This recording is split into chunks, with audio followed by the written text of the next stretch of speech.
Hey guys, thanks for joining me. Let's jump right into the lesson. So the body of Christ, the body of Christ, the church, right? Okay. We're not talking about the buildings that we call a church, but believers who together make up the church. You follow me so far? Okay. So my question is this. How can you, as an individual, as rather an individual part of the church or the body of Christ, build up the church? Take a second, think about it. If you need to pause it, go ahead and pause it. But how can you, as an individual part of the church or the body of Christ, build up the church?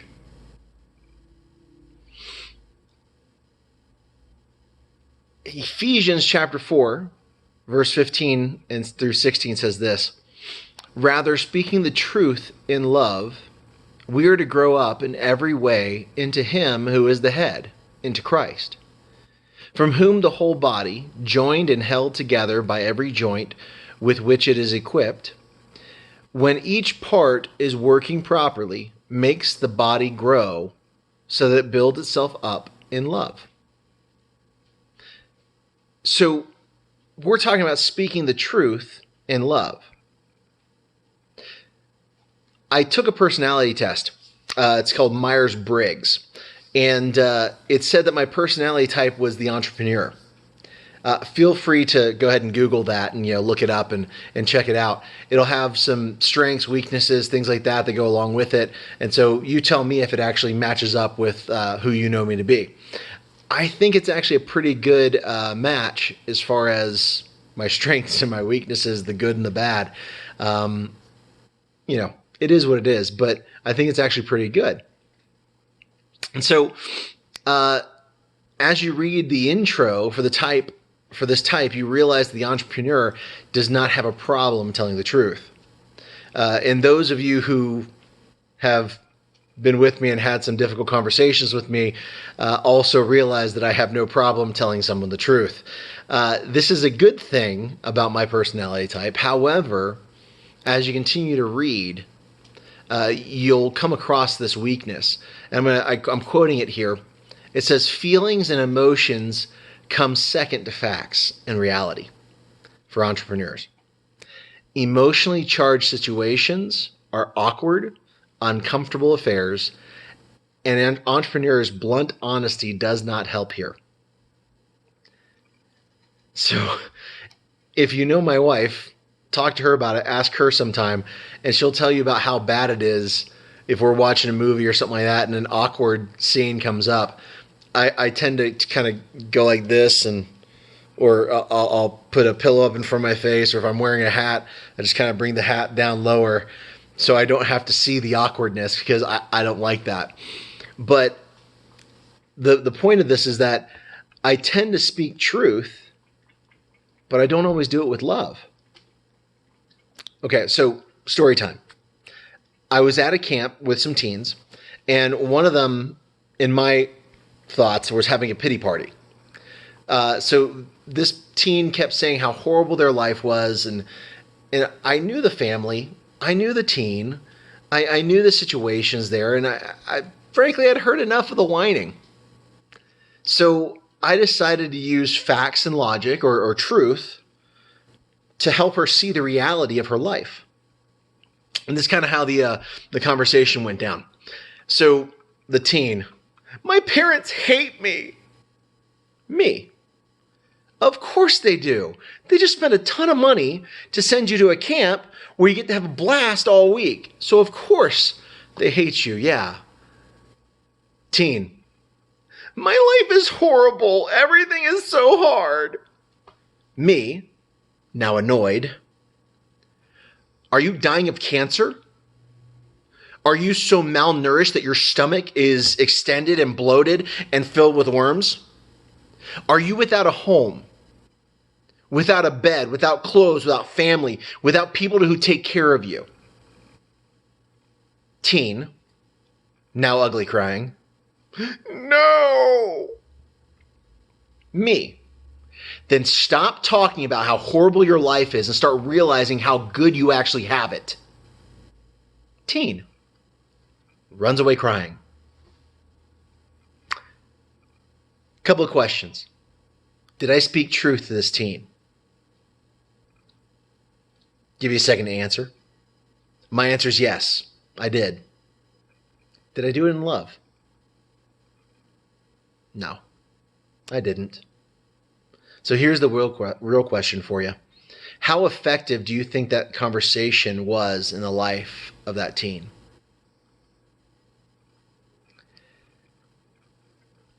I think it had little or no effect at all because I wasn't speaking the truth in love. Now think about this for yourself. Have you ever spoken truth like I did without love? Or has anyone ever done that to you? I'm going to pause for a second. Think about that. Answer that for yourself. And think about the reality of that. Somebody speaks to you without love, or speaks you truth without love, without showing that they care. A lot of times we're turned off by that. We don't want to hear what they have to say. And when we do it, we often think, well, I'm telling the truth, I'm doing what's right. But we have no effect. So think about that and answer that for yourself. And I'm going to wait just a second, then we'll keep going. So as Christians, it's important for us to speak truth in love. It's important to the point that John 13:35 says this, "By this all people will know that you are my disciples, if you have love for one another."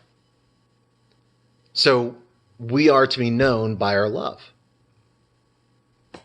Speaking truth in love can help us to build stronger relationships. There are times in my life where people have spoken to me truthful statements because they care about me, and it has strengthened the relationship. My best friend James has done this to me before. He actually drove about 5 hours from where he was down to where I was living at the time just to speak some truth into my life. And so speaking truth in love can help us build strong relationships. It gives us the reputation of being honest and caring. Now, I don't know about you, but when I want someone to help me or to tell me the truth, I look for someone who is honest and who cares for me. And so according to our passage, the more we speak truth in love, the more we do this, the more we become like Christ.